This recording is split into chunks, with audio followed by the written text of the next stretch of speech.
मेरे दोस्तों, कोशिश करने वाले की कभी हार नहीं होती। कोशिश करने वालों की कभी हार नहीं होती। कोशिश करते रहना मेरे दोस्तों, क्योंकि कोशिश कभी बेकार नहीं होती। कोशिश करने वालों की कभी हार नहीं होती। कोशिश करते रहना मेरे दोस्तों, क्योंकि कोशिश करना कभी बेकार नहीं होती। जी जान लगा देना मेरे दोस्तों सफलता पाने के लिए, क्योंकि सफलता पाना कभी आसान नहीं होती। मेरे दोस्तों, आज हर इंसान सफल होना चाहता है, लेकिन उसके पीछे सफल कैसे होगा, क्या करना है, वो कभी महसूस ही नहीं किया। उसके लिए जानते हो क्या करना होगा? मन से पढ़ाई करना होगा। तो आइए हम अपने YouTube चैनल पर आप लोग का स्वागत करते हैं। और अगर हमारे इस YouTube चैनल को देख रहे हैं, अगर आप नए हैं तो हमारे चैनल को सब्सक्राइब करें, लाइक करें और शेयर करना ना भूलें। तो ये आइए आज हम विषय लेकर उपस्थित हुए आप लोग के बीच में हिंदी में कक्षा 10 और विषय हिंदी है। जो पाठ का नाम है सवैये, लेखक रसखान जी का है, जिन्होंने बहुत ही अच्छे ढंग से हम लोगों को समझाने का काम किया। सबसे पहले इनके हम प्रकाश डालेंगे। इनका जन्म 1558 ईस्वी में इनका जन्म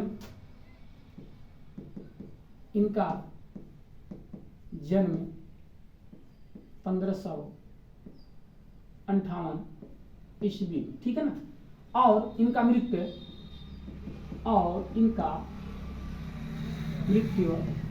सन 1618 में 1618 ईस्वी में इनका ये जीवन परिचय था। इन्होंने मनुष्य जीवन को कैसे इन्होंने समझाने का काम किया है। तो कह रहा है, रसखान की गणना कृष्ण की भक्ति धारा के श्रेष्ठ कवियों में की जाती है।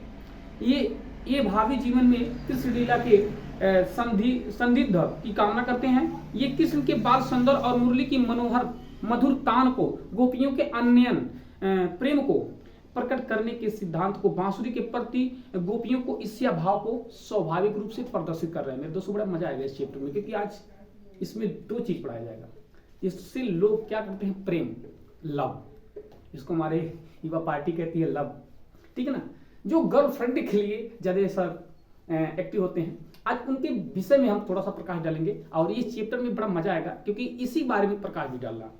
देखिए आगे कह रहे हैं, कृष्ण जी से जो रसखान जी हैं उनके बारे में उन्होंने सुना और समझा, तो उन्होंने कहा कि हे परमपिता परमेश्वर, हे भगवान, हे श्री कृष्ण जी, हम आपको अपना परमात्मा मानते हैं, हम आपको परमात्मा मानते हैं। और मेरी इच्छा है कि अगर मेरी जन्म हो ना, तो कहां हो? मथुरा में हो। देखिए इन्होंने कहा, मानुष है तो वही रसखानी, बसो ब्रज गोकुल गांव के गौरन, जो पशु हो तो कहां बसो, मेरो चरो नित नंद के धेनु मझहोन, पाहन है तो गिर वही गिरी को, है धरयो को छत्र पुरंदर धरान, जो खग हो तो बसेरो करो, मिली कलिंद कुंद कंद की डरान। रसखान जी कह रहे हैं, हे परमपिता परमेश्वर, अगर हमारी परमात्मा मेरी जन्म होती है, अगर मैं मनुष्य होकर के जन्म लेता हूं, तो हमारा गांव ब्रज गोकुल होना चाहिए और ग्वाल वंश में होना चाहिए। बड़े अपनी इच्छा को जाहिर कर रहे हैं। अर्थ है, ध्यान लीजिएगा, आप सुनिएगा, लिखिएगा कि अगर हम इंसान जन्मे तो हमको ब्रज में और गोकुला में जन्म होना चाहिए मेरा।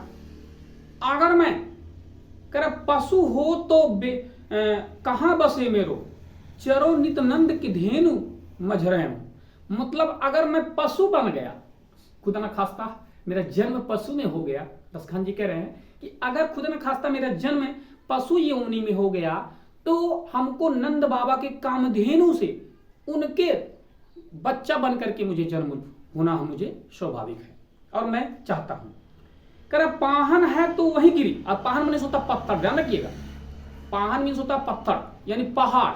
अगर हे परमपिता परमेश्वर, अगर मैं पत्थर हो गया, अगर पत्थर बन के जन्मा, तो मुझे वही गोवर्धन पत्थर बनाना जिन्होंने कृष्ण जी ने मेरी अपनी उंगलियों पर उठाया था, वही पत्थर मुझे बनाना।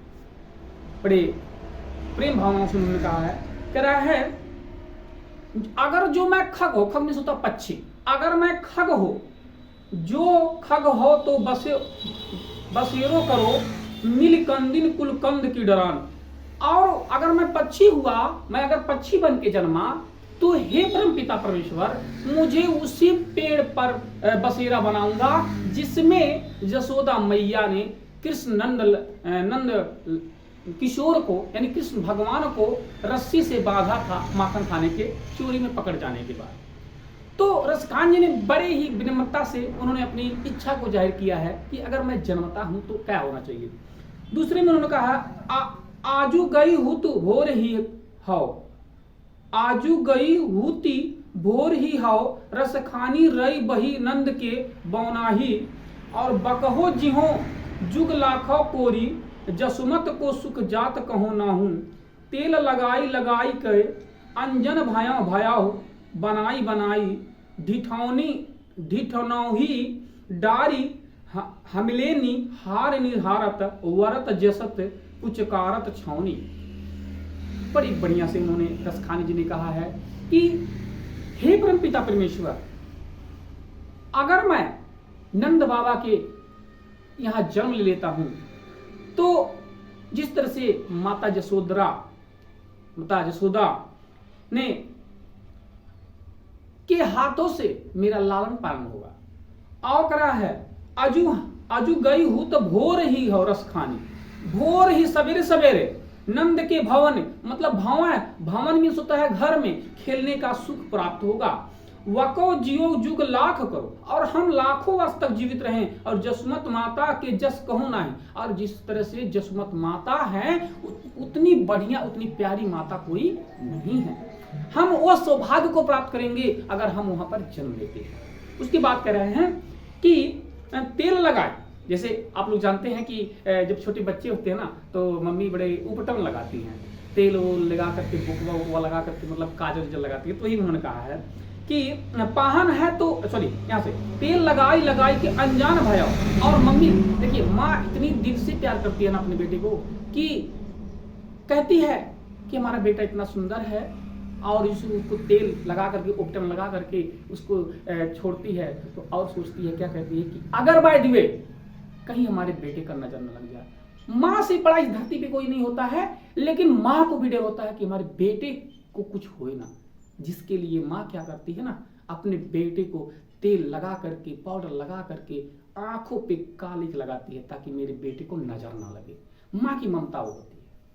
तो उन्होंने रसखान जी ने कहा है कि अगर ये चीज जो मैं, अगर मेरा सौभाग्य होगा कि अगर मैं वहां पर जन्म लिया तो मुझे मिलेगा।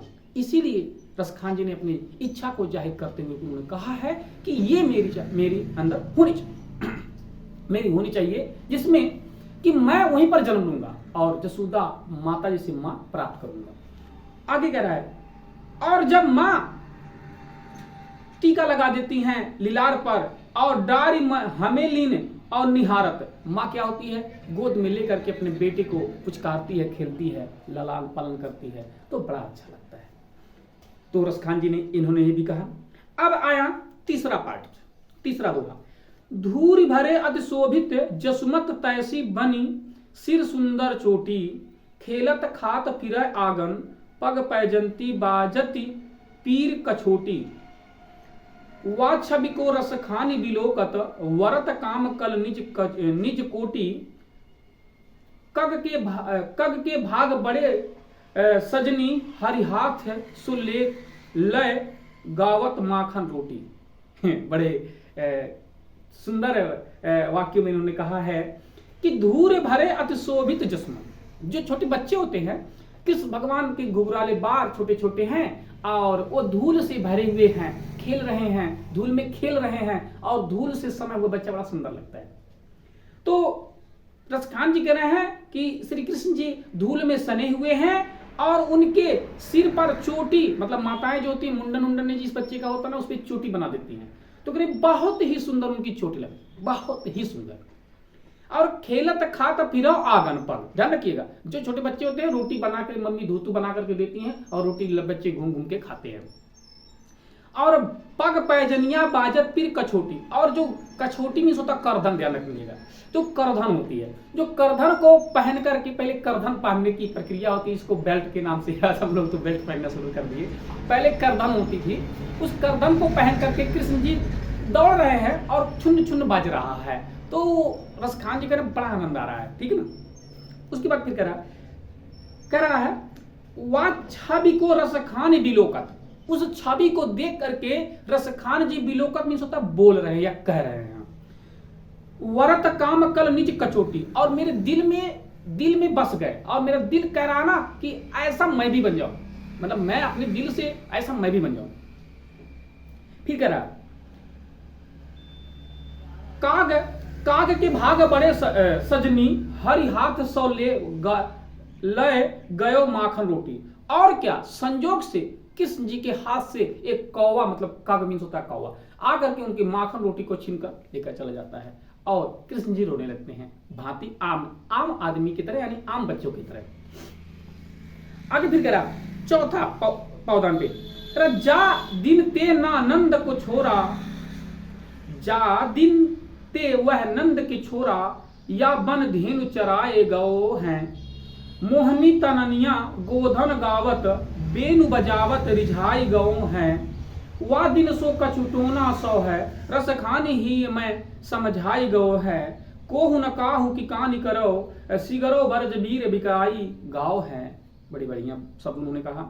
जा दिन ते वह नंद के छोरा, मतलब जिस दिन उस नंद का छोरा, मतलब श्री कृष्ण को संबोधित किया जा रहा है कि जा दिन ते जा नंद की छोरा, या बन धेनु चराए गए, मतलब अगर हम कृष्ण जी के जगह पे होते हैं, अगर हम वहां पर जन्म लेंगे तो हम भी कृष्ण जी की, मतलब मैं गाय को चराऊंगा, मैं भी गांव को चराऊंगा। मोहनी तान गोधन गावत, और मोहनी मूरत सुंदर स्वकल को लेकर के सुंदर गाना गाते हुए कृष्ण जी मुरली बजाते हुए गांव को चराते हुए बड़ा मनमोहक लगते हैं। कह रहा है गावत बीन बजाई रिझाई गाओ, और उनके बांसुरी को बजाते हुए सभी गैया बड़ी मग्न हो जाती हैं, और बड़ी सुंदर मनमोहक दृश्य हो जाता है, जिसको सुन करके सबको बड़ा आनंद महसूस होता है। कह रहा है वाह दिन तो कछ टोना सौ को, कह रहे हैं रसखान जी खुदा न खास्ता, भगवान न करे कि इतनी खूबसूरत मूर्ति को, इतनी खूबसूरती को टोना न लगे। करा है कोहु न काहू कनी कर, सिगरो बरज वीर की बिकाई गाओ, और को न करे, भगवान न करे, खुदा न खास्ता करे कि इन गैया का और इन कृष्ण जी का एक दूसरे से बिकाई करके, मतलब जुदा ना हो जाए। इस दृश्य का मनमोहक वर्णन करने के लिए रसखान जी ने बड़े विनम्रता से, उन्होंने बड़े सुंदर शब्दों में हम लोग को समझाने का काम किया है। तो ये था कृष्ण जी का और रसखान जी के वाणियों में आपका वर्णन। आगे मैं बताऊंगा प्रेम वर्णित बारी को अगले वीडियो में, जो हमारे चैनल को सब्सक्राइब करेंगे और लाइक करेंगे तो अगला वीडियो जो राधा और प्रेम से कृष्ण जी का प्रेम होता है उसके बारे में आपको डिटेल्स बताऊंगा। और हमारे वीडियो को लाइक करें, सब्सक्राइब करें। अगर आप नए हैं तो हमारे वीडियो को तुरंत का तुरंत सब्सक्राइब कर लें।